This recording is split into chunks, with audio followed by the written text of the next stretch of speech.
আমার ছেলেদের হুমকি দিচ্ছে যে তোমার ছেলেদের মার্ডার করে দেবো, মেরে ফেলবো, জায়গা দখল দেবো না, কৃষির জায়গা পাবা। আওয়ামী লীগ ক্ষমতায় থাকা সময়ে তিনি ছিলেন রড মিস্ত্রি, সেখান থেকে হন রড মিস্ত্রির ঠিকাদার। আরবপুর ইউনিয়নের ৫ নম্বর ওয়ার্ড বিএনপির সহ সভাপতি পদে থাকলেও জেল, জুলুম, হামলা মামলার শিকার হননি তিনি। না, মামলা ওই সময় মামলা খাইনি, ওই সময় মাইর খাই, মামলা খাইনি যাবো কেন? ৫ই আগস্টের পর যেন তার ভাগ্যের চাকা ঘুরে যায়। সভাপতি মুনতাজির রহমানের মৃত্যুর পর তিনি হন ভারপ্রাপ্ত সভাপতি। এছাড়া বৈষম্য বিরোধী ছাত্র আন্দোলনের যশোরের তৎকালীন আহ্বায়ক রাশেদ খান তার আপন ভাইপো। এরপর আর তাকে পায় কে? ৫ই আগস্টের পর থেকে তিনি যেন এলাকার ভয়ঙ্কর ত্রাস হয়ে উঠেছেন, এমন অভিযোগ এখন মুখে মুখে। এছাড়া দুই পক্ষের জমি সংক্রান্ত বিরোধ মীমাংসার নামে গত ২ বছরে তিনি কোটি টাকার মালিক হয়েছেন বলেও অভিযোগ উঠেছে। বাচ্চু মিয়া এখন আমার ননদের কাছ থেকে টাকা পয়সা খাচ্ছে, আবার আমাদের এখন তো ৪ লাখ টাকা নিয়েছে, নিয়ে আমাদের সে জায়গা জমি বুঝ করে দিচ্ছে না। এলাকায় বোমাবাজি, মাদক ব্যবসার প্রশ্রয়দাতা, চাঁদাবাজি, জমি কেনাবেচায় প্রভাব বিস্তার সহ নানা অভিযোগ রয়েছে রড বাচ্চুর বিরুদ্ধে। রড বাচ্চুর ছেলে মেহেদি আর শাওন, এই দুজনে আমার ছেলেকে অস্ত্রের মাধ্যমে ঠেকে ওকে বাসার উদ্দেশ্যে নিয়ে যায়। বাসায় নিয়ে যেয়ে তখন উঠোনের পরে যাওয়ার পরে রড বাচ্চু তখন ওখানে স্বয়ং উপস্থিত এবং তার সামনে প্রথম মারধর করে। ঘরের ভিতর নিয়ে যে আমার ছেলেকে হকি স্টিক দিয়ে বা লাঠি দিয়ে মারে, তারপরে পুনরায় কারেন্ট শট দেয়। তবে শেষ পর্যন্ত খোলাডাঙ্গা এলাকার রুবি খাতুনের স্বামীর জমি ফিরিয়ে দেওয়ার নামে ৪ লাখ টাকা নেওয়ার অভিযোগ তার জন্য গলার কাটা হয়ে দাঁড়িয়েছে। এ ঘটনায় আদালতে দায়ের করা মামলার তদন্তে পুলিশের প্রতিবেদনে উঠে এসেছে তার বিরুদ্ধে নানা অভিযোগের তথ্য। পুলিশ জানায়, রুবির স্বামীর পৈতৃক সূত্রে পাওয়া জমি দখলমুক্ত করে দেওয়ার কথা বলে বাচ্চু মিয়া ২০২৫ সালের ১৪ই আগস্ট রুবির কাছ থেকে ৪ লাখ টাকা নেন, যার ভিডিও ফুটেজও রয়েছে রুবির কাছে। তবে নির্ধারিত সময়ের মধ্যে জমি দখলমুক্ত করে দিতে না পারায় টাকা ফেরত চাইলে বিরোধ সৃষ্টি হয়।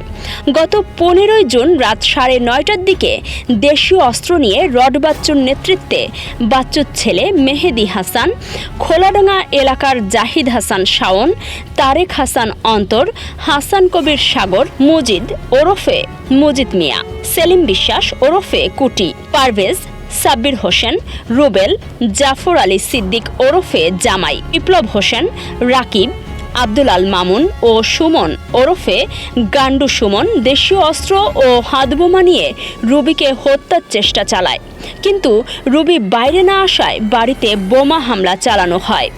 সম্প্রতি মামলার তদন্ত কর্মকর্তা এসআই অমৃত দাসের আদালতে দেয়া তদন্ত প্রতিবেদনে উঠে এসেছে এসব চাঞ্চল্যকর সব তথ্য। ক্ষমতার প্রভাব দেখিয়ে রড বাচ্চুর ভয়ঙ্কর কর্মকাণ্ডের অভিযোগ এখানেই শেষ নয়। বোমা হামলার ঘটনায় রুবি থানায় অভিযোগ দেওয়ার পর প্রতিবেশী ইউনুস আলী সাক্ষী হয় তার ছেলে ইয়াসিন ইসলাম ওহিকে অপহরণ করে রড বাচ্চুর বাড়িতে নিয়ে অমানবিক নির্যাতন চালানোর অভিযোগ রয়েছে। মানে তার ঢোকানোর মাধ্যমে একটা তার বের করে আমার হাতে অনেক কয়েকবার শক দিয়েছিল, দেওয়ার পরে একটা মিথ্যা একটা ভিডিও নিচ্ছে আমার কাছ থেকে।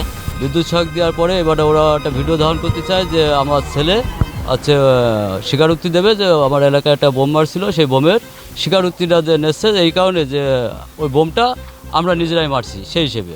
৫ই আগস্টের পর আঙুল ফুলে কলাগাছ বনে যাওয়া এই বিএনপি নেতার বিরুদ্ধে বোমাবাজির অভিযোগ এখানেই শেষ নয়। অভিযোগ রয়েছে রাজনৈতিক প্রতিপক্ষকে ফাঁসাতে গিয়ে তিনি নিজেই বোমা বিস্ফোরণের ঘটনা ঘটিয়েছিলেন। গত কোরবানির ঈদের দিনে এমন হামলায় ২ শিশু গুরুতর আহত হয়। আমি এই সন্ত্রাসবাদীর প্রতিবাদ চাই, কারণ আজ আমার বাচ্চাটার সমস্যা যে কাল আরেকজনের বাচ্চার হবে না, এর কোনো মানে আছে? আমি চাই আমার বাড়ির মধ্যেই যদি নিরাপত্তা না পায় তাহলে বাইরে কি নিরাপত্তা পাবে আমার বাচ্চা? ধর্ম করে এসে বাড়ি এসে বসে রয়েছি, এরা খেলা করতেছে জায়গায়।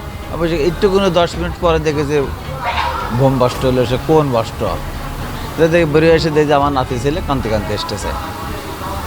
কালকে রাত্রে 2টো বোম মারিল, তারপরে আজকে দেখি যে বোম বাস্ট হয়ে দৌড় মারতেছে, তারপরে আমি ঘরের তো বেরিয়ে আসছি। এসব বিষয়ে সদর উপজেলা বিএনপির সাংগঠনিক সম্পাদক আব্দুর রাজ্জাক বলেন, রডবাচ্চুর নানা কর্মকাণ্ডে তারা বিরক্ত, এসব বিষয়ে কোনোভাবেই প্রশ্রয় দিতে চান না। অন্যদিকে বিষয়টি নিয়ে জেলা বিএনপির সাধারণ সম্পাদক ও জেলা পরিষদের প্রশাসক দেলোয়ার হোসেন খোকন বলেন, আমার এখানে ঢুকতেই দিন, যেগুলো নামে এরকম বদনাম আছে আমার এলাকার তাদের বেড়াই নেই, এবং এদের কোনো কর্মকাণ্ড না রাখার জন্য বহু আগে বলেছে। তবে এসব অভিযোগের পাহাড় গড়লেও বিএনপির পক্ষ থেকে কেন সাংগঠনিক ব্যবস্থা নেওয়া হচ্ছে না তা নিয়ে বইছে সমালোচনার ঝড়। রডবাচ্চুর বিরুদ্ধে ওঠা একের পর এক অভিযোগের পরও দৃশ্যমান ব্যবস্থা না নেওয়ায় স্থানীয়দের মধ্যে ক্ষোভ বাড়ছে। সর্বোপরি যে এই এলাকার পরিবেশ খুবই নিকৃষ্ট একটা পরিবেশ হয়ে গেছে। আজ 2-3 মাসে এমন বোমের ঘটনা প্রায় 6-7 বার হলো। কোনো ব্যক্তি প্রশাসনের কাছে বলার সাহস রাখে না। ধর্মতলা, খোলাডাঙ্গা, আরিফপুরের এই পাশ দিয়ে কেউ প্রশাসনের কাছে কথা বলার ক্ষমতা রাখে না, ফলে প্রশাসনও কোনো পদক্ষেপ নেই না। সাথে সব অভিযোগ অস্বীকার করে একে রাজনৈতিক প্রতিপক্ষের অপপ্রচার বলে দাবি করেছেন বিএনপি নেতা বাচ্চু। আপনি তদন্ত করেন, আমার বিরুদ্ধে তদন্ত করেন, সমস্যা নেই। আমি দুর্নীতি করি কিনা, আমি চাঁদাবাজি করি কিনা, আমি কারো কাছে কেটে খাই কিনা, তাই না? রাজনৈতিক পরিচয়, প্রভাব কিংবা কোনো নেতার ঘনিষ্ঠতা যেন অপরাধের সুরক্ষা না হয়, এমনটাই প্রত্যাশা স্থানীয়দের। রোহিত হোসেন রনির তথ্য ও ভিডিও চিত্রে কাজী সাইমা, রাতদিন নিউজ। ক্ষুধা লেগেছে? আর চিন্তা কেন, যশোর শহরের দড়াটানা মোড়ে তো রয়েছে new Bhairab hotel and restaurant. Bangla খাবারের আসল স্বাদ খুঁজছেন? তাহলে চলে আসুন ভোজনবাড়ি রেস্তোরাঁয়। দক্ষতার মাধ্যমে কর্মসংস্থান, ASK technical training centre, Jessore. নবজাতকের সুস্থতা, পরিবারের হাসি নিশ্চিত করতে কুইন্স হসপিটাল আছে আপনার পাশে। কুইন্স হসপিটাল যশোর নিয়ে এসেছে সম্পূর্ণ আধুনিক ও বিশ্বমানের NICU সুবিধা।